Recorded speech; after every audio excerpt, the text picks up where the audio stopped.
Hi, welcome to this special edition of Me and the Road. It's not really a road stories like the other episodes have been, but this is spotlighting my track by track, my new album, Long Before I Knew You. This is an album of songs, if you don't know already, of songs I wrote basically in the 70s, 80s, and 90s. And it's very much a retro album for me. And I'd like to take you through a short scenario of each song for those of you that would be interested.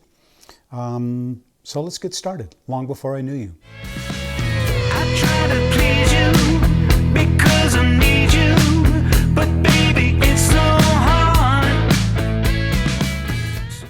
Track number one is I Try to Please You. This was a song I wrote in Chile, South America, in around 1978. I had gone down there to visit some family and also to take part in a songwriting festival called in Vista del Mar, and which didn't pan out. So I was kind of in limbo down there for a couple months, and I wrote a bunch of songs in this beautiful town called Zapallar, which is about 2 hours outside of Santiago, a coastal town, a beautiful beach town. And my in-laws had a house in an area called Isla Seca, and they had this swimming pool that they had built, but it was defective, so it had a big crack in the pool, so it was unusable, so it was empty. So I used to go down there with my acoustic guitar and write songs because it sounded so good in there. There was a neat little echo, and so I wrote probably at least a half dozen songs there. And this was one of them, obviously about traumatic relationship I was going through at the time that was pretty much in turmoil, that wouldn't end well. But got a good song out of it, got a lot of good songs out of it.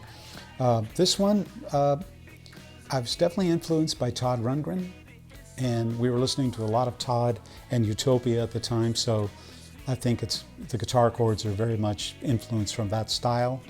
A little bit by the early Fleetwood Mac, Bob Welch period. I think I drew influence from that as well. Anyway, that's Try to Please You.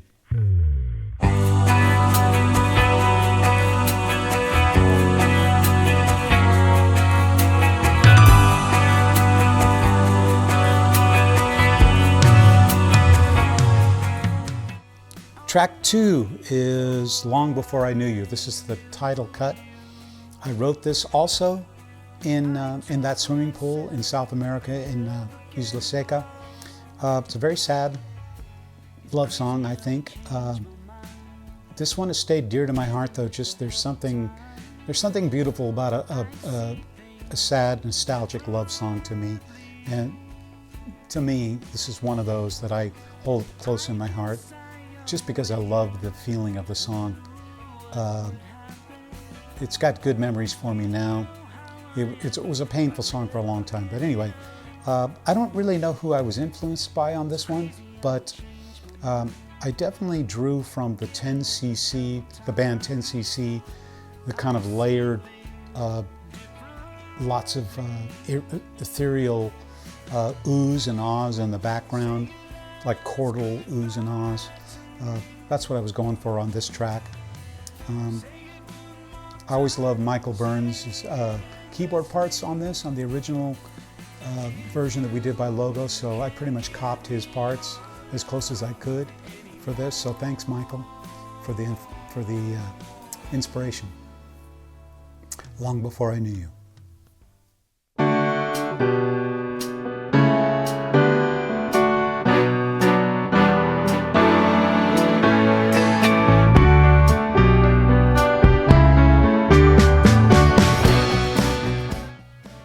Track number three is Could You Believe?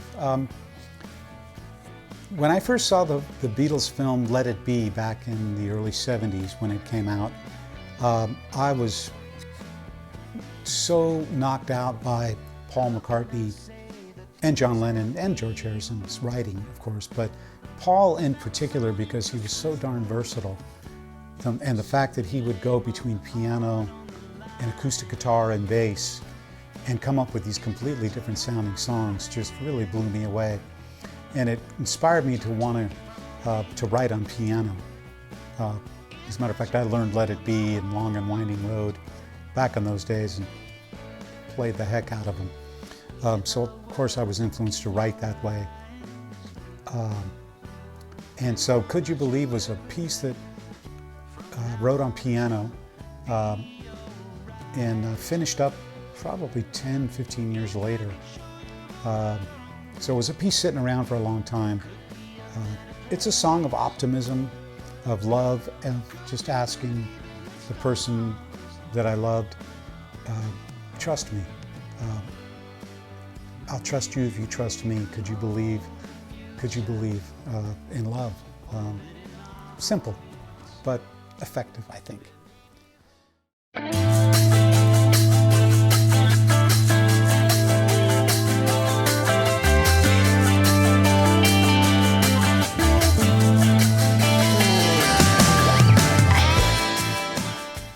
All right, track number 4, It's Your World. This is definitely an 80s rock tune. It sounds to me a little bit like The Fix, if you remember that band with Michael Hutchinson. I think that was the style that I was influenced at the time. It was definitely a guitar song. It used to be very influenced by New Wave. It was full time, but for this version, I took the verses to halftime, and then had the choruses in full time, double time. I think it's effective. It's a song of optimism, of taking control of our world, taking responsibility for our world, because it's your world. We make it what it is. I always loved the guitar solo that John had played in the original version, so I copped his vibe for the guitar solo. It's kind of a sort of a Neil Giraldo, Eddie Van Halen sort of approach to guitar, with a little bit of whammy bar and just very aggressive. I hope I did it justice, John. It's Your World.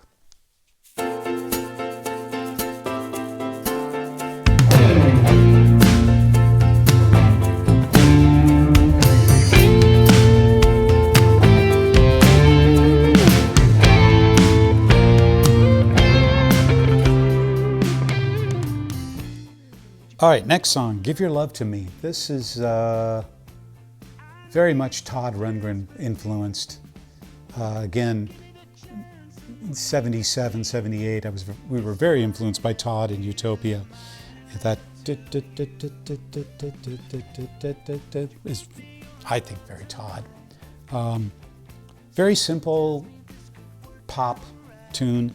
I always loved the bridge to this tune, or the B section, whatever you want to call it, where it's not really a bridge, I guess it's a B section because it happens twice in the tune.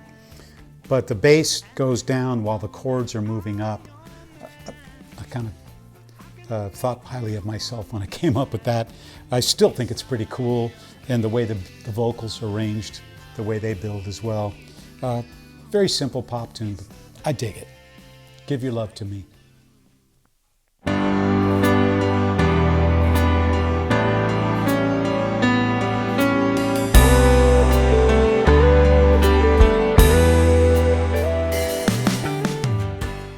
Somebody Show Me. I wrote this at our rehearsal space in Brown Sound in San Rafael, California, where we used to rehearse all the time. Next to our friends Timmy, who were next door. They were a great band. But this song I wrote just on I think it was a spinet sitting around somewhere. And I wrote this on piano. Very simple. But my friend John always really liked this song, so I think of him when I play it and when I recently recorded it. It's the second oldest song on this project. It's a song obviously about sort of searching for my destiny, searching for my love, for my career, for my life. So I'm asking God, I guess, or the powers that be, somebody show me where I'm going. Seems I've lost my way. I'm still going through that at times, but I think I've found my way much more so these days. Somebody show me.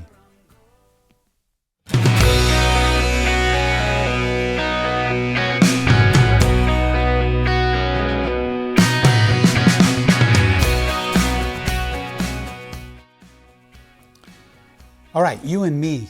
This song is really the only song that my partner John Laverne and I wrote together, my partner in Logos. I wish we had written more together because I think when we did, we came up with really cool stuff. But this one is very kind of Todd Rundgren, again, I think, influenced. And I wrote all the music to this, and I handed it to John, and he came up with a lyric and a melody and a chorus.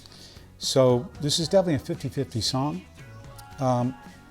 I went back recently and kind of rewrote the verses a little bit because I felt it was just a little busy, and wrote a new bridge section. Played it for John, and he really liked it recently. So I think the song was improved upon. But I really think of Logos when I hear this song, because this was kind of one of our favorite songs at the time to play live. So that's You and Me.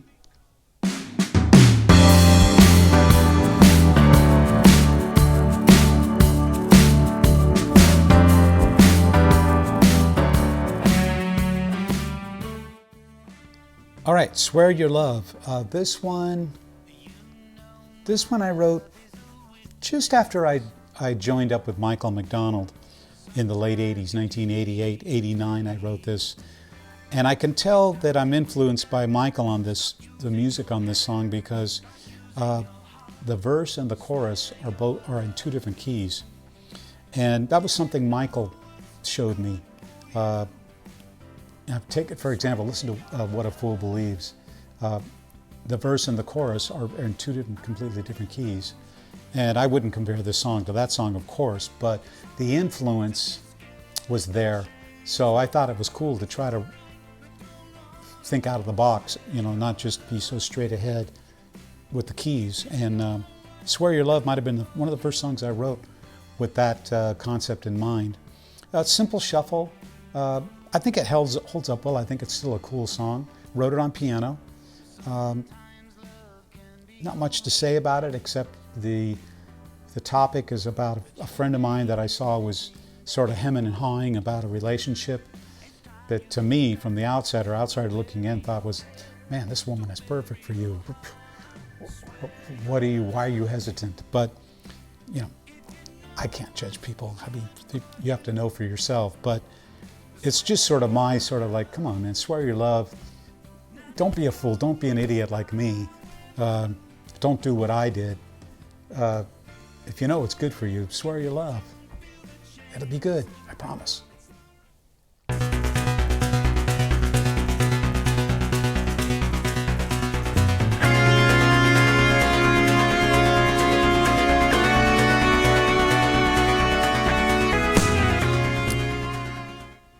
All right, Love Has Left You Alone.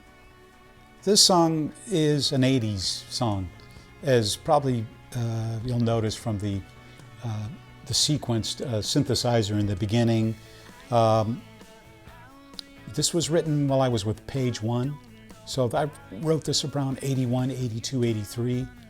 I remember we recorded this originally down when we went down to Los Angeles for the first time, before we had moved there, and recorded a version down there. There is the original version. I should put it up on my Patreon site. But basically just a song about a person who's lost love, and me trying to encourage them to, come on, it's okay, move on. I know love has left you alone. and it's left you cold and barren, but we can get through this. And it's probably, honestly, it's to myself. I always liked the harmonies on the chorus on this. Thought it was cool. That's Love Has Left You Alone.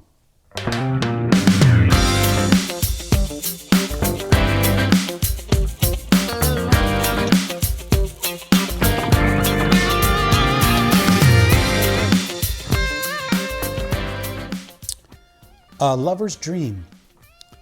This song I wrote just after joining Michael's band again. It's another piano song. It's basically about having this vision in your head about what you thought this relationship was going to lead to, but then it hasn't panned out. So kind of accepting the fact that it was only a lover's dream. But I can move on from this. Everything's good, although painful. I like the Latin kind of timbali feel I have on this. I don't think I ever played this live with anyone. This was always just kind of a piece I had sitting around that I finished up recently. But that's Lover's Dream.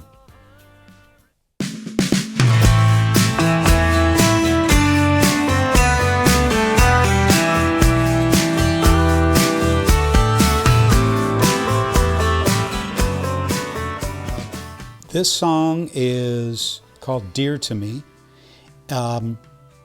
This is the oldest song in the project. I wrote this on this guitar, actually, right there. This was a very old Echo Italian-made guitar that somebody gave me. I don't remember who gave it to me. It wasn't a great guitar, but it had a certain charm to it, and it stayed in tune, and it was inspiring enough for me to write songs on. And I wrote this song in Novato, California, in the early to mid 70s, probably around 1974, 75, now that I think of it. And it's just a simple love song.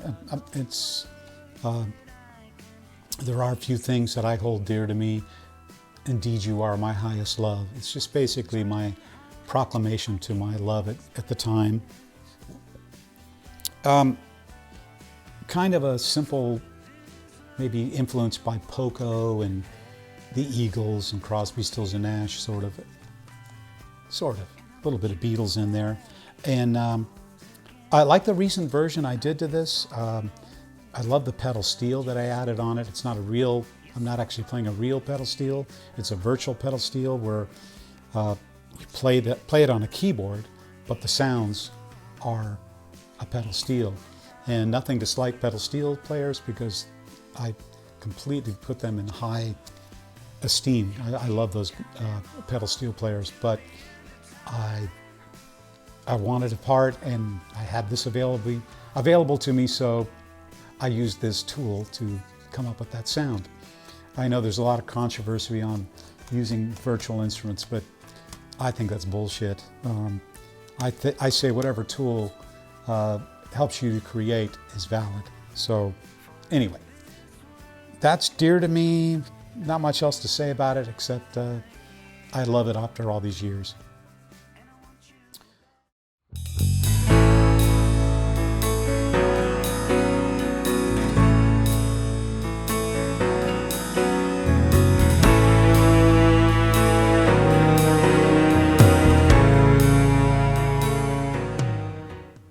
Don't know where to begin. This was a piano song I wrote in the 77, 78 with my band Logos. It was originally about a love that I had at the time, but I changed the words recently to point to my granddaughter, Winnie. So now it's a love song about her, because she's one of the greatest gifts I've ever had in my life. And I don't know where to begin to tell you how much I love her. Is basically where the inspiration of the lyrics are. I always loved the guitar parts that John Laverne had come up with, so I tried to mimic those on this version, including the pedal steel solo in the middle. I pretty much took his notes, his parts, verbatim, and played them on pedal steel. Pedal steel. So that's Don't Know Where to Begin.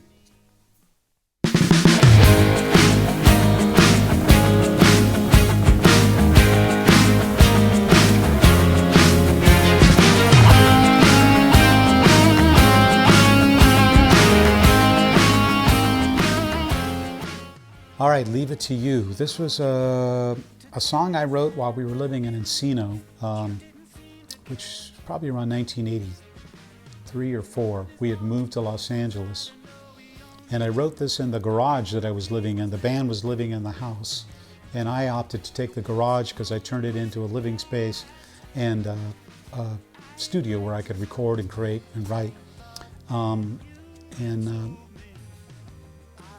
I was going through some traumatic times still with breaking up with a relationship I was in, so this was a song to her about my observation because she had moved on basically and was with someone else. But I would still keep in touch with her. She kind of kept me, like, hanging on a string. To my own fault, I went for it. So it was basically one day I called her and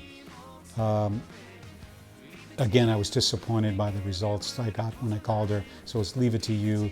You can do it to me every time. Leave it to you. It's the same old story. I was close to coming to a healing place, but I was not there yet. So Leave It to You is about that. And I dig the drums and bass on this. Very Paul and Ringo influenced. I really went for that when I put down this song. So I think it shows. I've had a few people say that it sounds like Lennon. It sounds more like McCartney to me, but it was kind of a fine line between those guys sometimes. And they both influenced me so much, along with George and Ringo. So that's Leave It to You.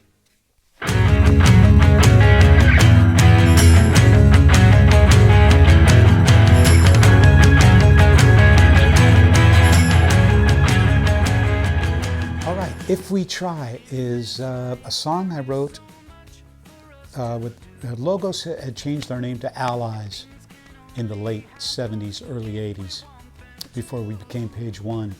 And while we were in Allies, we needed a drummer, and we auditioned. I couldn't believe it. We auditioned a fellow named Greg Elmore. Greg Elmore, for those who may or may not know, was the drummer of a legendary San Francisco band called Quicksilver Messenger Service, and I idolized those guys. I used to go see them at the Fillmore West, bought almost all their records, at least their early records.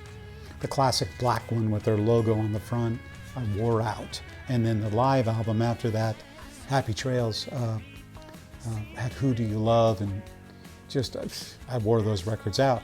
Anyway, when Greg joined the band, I was in awe of him, so I wrote this tune called If We Try, which very much has that sort of Who Do You Love kind of feel to it, especially the intro.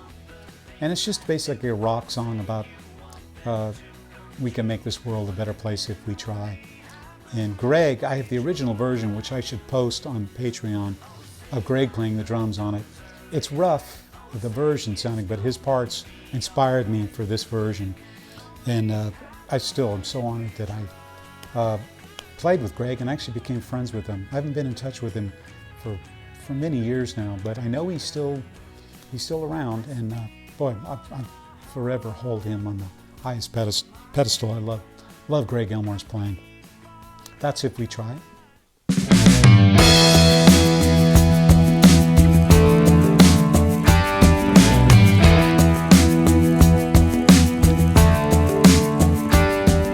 Next, we've got Your Baby's Gone. I wrote this song for my mom.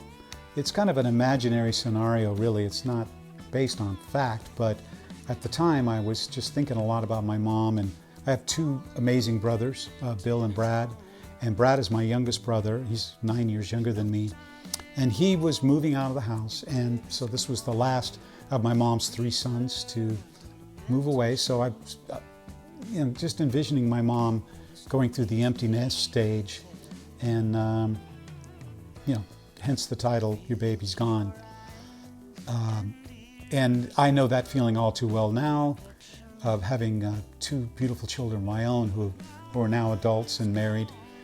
But, you know, my wife and I went through the empty nest phase. It's a strange feeling. But, you know, you learn as time goes on that it just changes.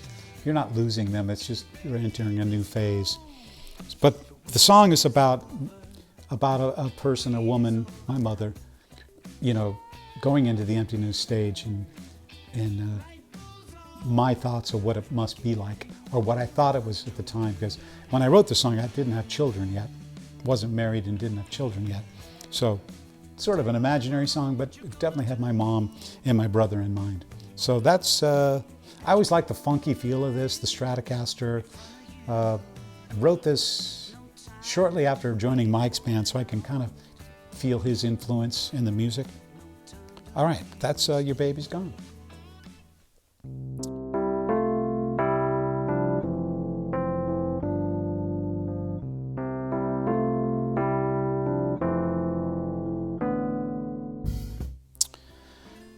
Your Love Shines.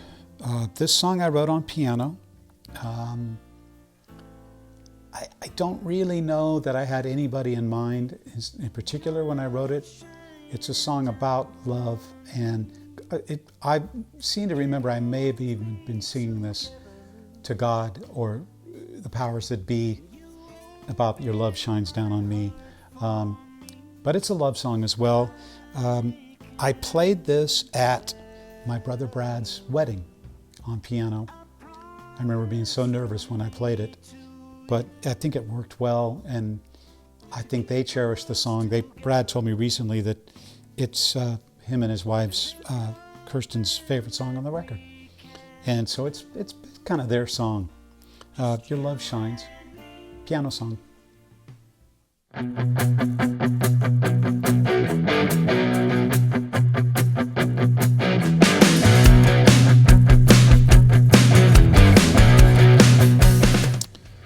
All right, the closing song is Hell of a Fight. This song was influenced definitely by Pat Benatar and Neil Giraldo's style of writing. I like that aggressive rock song stuff that they came out with. Hit Me With Your Best Shot. All that great stuff that Pat Benatar came out with. So this song was influenced by them. It was a crowd pleaser for Logos. Logos and even Page One, we did this song. It's kind of our closer. It was kind of a song that we could really kind of sink our teeth in live for the audience, and we did it a lot. Just an aggressive rock song about love gone wrong and me trying to make way with my partner, but they're putting up one hell of a fight, which they did, and they won. But in the end, I think I won, because now I've been happily married for 31 years with a beautiful family. I definitely won. So it was worth the fight. So that's Long Before I Knew You in a nutshell. Summary of all the songs. I want to thank everyone who listened to this episode of Me and the Road. And there's more to come. But remember, this album is available in CD at BernieChiravelli.com. And you can also get it on iTunes, Amazon, Spotify, Pandora, all of them. But buy the CD. This helps the artist so much more. But everything helps. And just the fact that you're interested really, really, really is a nice thing. So God bless you all. Let's pray for a better world, okay? Peace, love. Bye-bye. Say